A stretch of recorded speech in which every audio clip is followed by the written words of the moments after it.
Friends, எங்கே பார்த்தாலும் பாலியல் வன்கொடுமை பாலியல் வன்கொடுமை இதே தாங்க.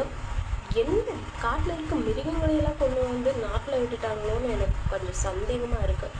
நான் வந்துட்டு நம்ம இந்த வீடியோ போட வேணாம், நம்ம எப்பவும் போல் ஏதோ ஒரு என்டர்டைன்மெண்ட் பண்ணிட்டு போயிடலாம் அப்படின்ட்டு நான் நினச்சிக்கிட்டு இருந்தேன். ஆனால் இந்த செய்தியில் வந்து பார்த்தேன், ஒரு காது கேட்காம வாய் பேச முடியாத குழந்தைய பாலியல் வன்கொடுமை பண்ணுறான்னா அவன் எவ்வளோ பெரிய மிருகமாக இருக்கும்.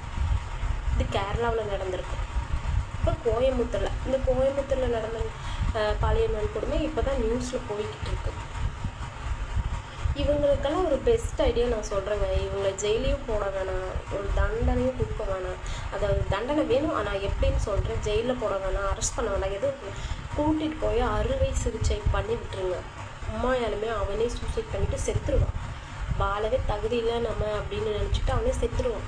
அவங்களுக்கு பயம் இருக்கணுங்க. ஒரு பொண்ணை தொட்டால் நம்மளுக்கு இந்த மாதிரி நடந்துடும், அந்த பொண்ணை தொடக்கூடாது அப்படிங்கிற ஒரு பயம் வரணும். அந்த பயம் இது மூலியமாக தான் வரும்னு நான் நினைக்கிறேன். நீங்கள் கண்டிப்பாக விஜயனா நீங்கள் வந்துட்டு இந்த ஏமா பாலியல் வன்கொடுமை பண்ணுறானோ அவனுக்கு அறுவை சிகிச்சை அப்படின்னு சொல்லி ஒரு திட்டத்தை கொண்டு வந்துருங்க. அதுவும் ஒரு திட்டமாக இப்போ இப்படி குடும்ப கட்டுப்பாடு வந்து அப்போல்லாம் ஆண்களுக்கு, இப்போ பெண்களுக்கு வந்துருச்சு இல்லையா? இப்போ பாலியல் வன்கொடுமை பண்ணுறவனுக்கு அறுவை சிகிச்சை அந்த மாதிரி போட்டுருங்க. நீங்கள் வந்து அறிவிச்சிருங்க. இப்போ விஜயனா ஆட்சியில் தான் இந்த மாதிரியெல்லாம் தப்பு நடக்குது அப்படின்ட்டு இது ஒரு இதாக போயிட்டுருக்கு. தப்பு நடந்ததுங்க. ஸ்டாலின் ஐயா இருக்கும்போது இந்த தப்பு நடந்துக்கிட்டே தான் இருந்துச்சு. விஜயனா இருக்கும்போது இந்த தப்பு நடந்துக்கிட்டே தான் இருக்குது. இன்னும் யார் வந்தாலும் இந்த தப்பு நடந்துக்கிட்டே தான் இருக்கும். ஏன்னா அவங்களுக்கு பயம் இல்லை, அதனால தான் இந்த தப்பு நடக்குது. பயம் மட்டும் இருந்துச்சுன்னா ஒரு பொண்ணை கூட தொடர்றதுக்கு எவ்வளவு தைரியமே வராது. நான் அந்த செய்தி பார்த்துட்டு அந்த வாய் பேச முடியாத குழந்தைய இந்த மாதிரி பண்ணியிருக்காங்களே அப்படின்ட்டு நான் அழுதுட்டு வீடியோ போட்டேன். இந்த மாதிரியெல்லாம் பண்ணுறாங்க அப்படின்னு சொல்லிட்டு வீடியோ போட்டேன். ஆனால் என் பின்னாடி என் வீட்டுக்காரர் வந்து என்ன சொன்னார் தெரியுமா? நீ இப்படி அழுதுட்டெல்லாம் வீடியோ போடாத, நீ தைரியமாக பேசு அப்படின்னு சொன்னார். அவரும் ஒரு ஆண் தான். இந்த உலகத்தில் ஒரு பெண்ணுக்கு வந்து ஒரு பூஸ்டாக, ஒரு தூணாக, ஒரு எனர்ஜியாக இருக்க ஆண்களும் இருக்காங்க. இந்த மாதிரி கேவலமாக அசிங்கமாக மிருகத்தை விட மோசமாக நடந்துக்கிற ஆண்களும் இருக்காங்க. ஓகே, இதை வந்து ஷேர் பண்ணுங்கள்.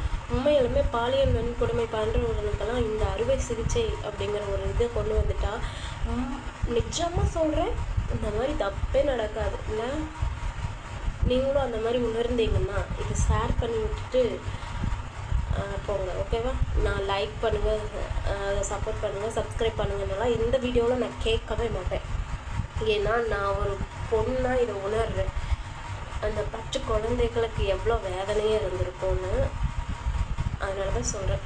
இவங்க ஆட்சியில் தான் இப்படி நடக்குது, அவங்க ஆட்சியில் அப்படியெல்லாம் பேசுகிறத விட்டுட்டு சரியான தண்டனையை கொடுத்து, இந்த மாதிரி ஒரு சரியான தண்டனையை கொடுத்து இனிமேல் பாலியல் வன்கொடுமை பண்ணவே முடியாத அளவுக்கு ஆண்களுக்கு வந்து பயத்தை காட்டணும். ஆண்கள்னா அந்த மாதிரி ஆண்கள் தான் இந்த மாதிரி ஏன் வீட்டுக்காரர் மாதிரி தைரியமாக, அதாவது பெண்களுக்கு ஒரு தைரியமாக பூஸ்டாக இருக்கிற ஆண்களுக்கு நான் எப்போதுமே சப்போர்ட் தான்.